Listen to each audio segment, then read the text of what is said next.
Welcome to the untold story of how Apple was created. From its humble beginnings in a garage to becoming one of the most valuable companies in the world, Apple's journey is an inspiring and fascinating one. Follow us as we delve into the history and untold tales that shape the iconic brand that is Apple today. Our story begins in 1976, a time when technological innovation was in its infancy and only a few visionaries believed in the potential for personal computing.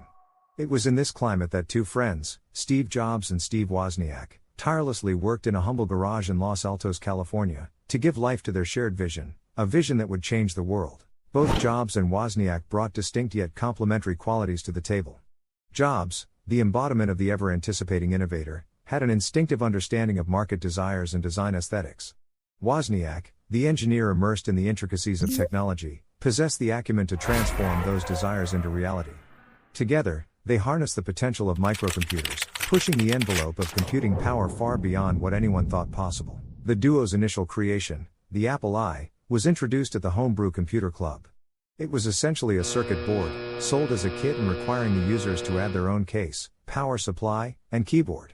Nonetheless, it was a trailblazing innovation that found a niche market among enthusiasts and small retailers. The success of Apple I spurred the development of the better-known Apple II.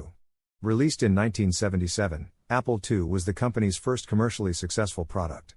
Unlike its predecessor, Apple II was a complete system that came with built-in circuitry for color graphics and an audio cassette for loading and saving programs.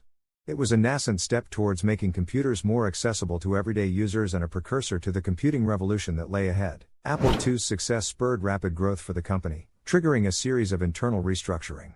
Both Jobs and Wozniak, recognizing the need for more seasoned business leadership, brought in experienced executives like Mike Markula, who became the company's first chairman and investor. His strategic input and financial backing were monumental in propelling Apple to the next level of business expansion and technological innovation. The dawn of the 1980s marked a new era for Apple. The company went public in December 1980, generating more capital than any other IPO since Ford Motor Company. This historical event solidified Apple's economic standing and marked the beginning of its steep growth trajectory. With more abundant resources at their disposal, Apple buckled down to innovate further. The result was the Lisa and Macintosh projects, both of which aimed to make personal computing more user-friendly.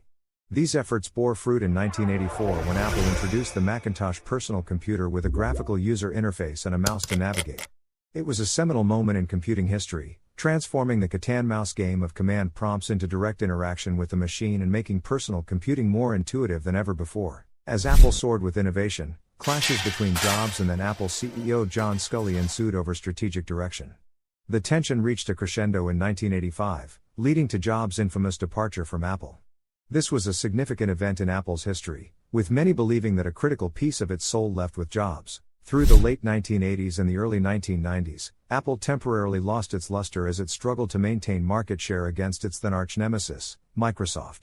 The company experimented with various iterations of its operating system and hardware, but nothing quite seemed to resonate with the audience as the original Macintosh had. The return of Steve Jobs in 1997, however, would signal a dramatic turnaround for the company. Jobs took the helm, and the first move he made was to trim Apple's overly extensive product line.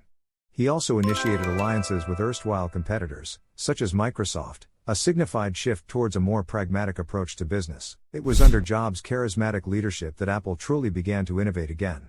The introduction of products like the iMac in 1998 revolutionized computer design. Apple was starting to think of its products not just as technological tools but as lifestyle accessories, objects to be admired and desired, not just used. Apple's revolutionary streak continued into the new millennium.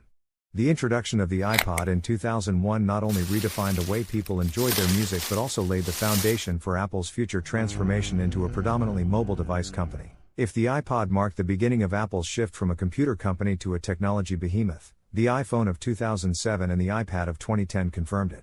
These products, under Jobs' astute direction, redefined their categories and set new industry benchmarks, be it in design, functionality, or the fluid ecosystem around them. Today, Apple Incorporated is a multifaceted global powerhouse spanning computing technology, consumer electronics, and software services, from a humble start in a garage on the sun-drenched west coast of the United States to the very pinnacle of technological innovation. Apple's journey is as inspiring as it is fascinating. Tracing the legacy of Apple, one cannot escape acknowledging the immense impact the company has had on the world. Its products have revolutionized industries and changed the way we live, work and play.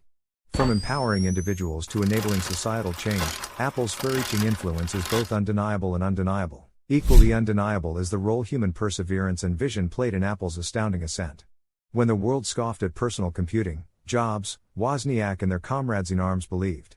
They dared dream and, through a potent mix of unwavering dedication and razor-sharp execution, turned their dreams into reality. Another facet of Apple's journey that's worth celebrating is its unceasing quest for excellence.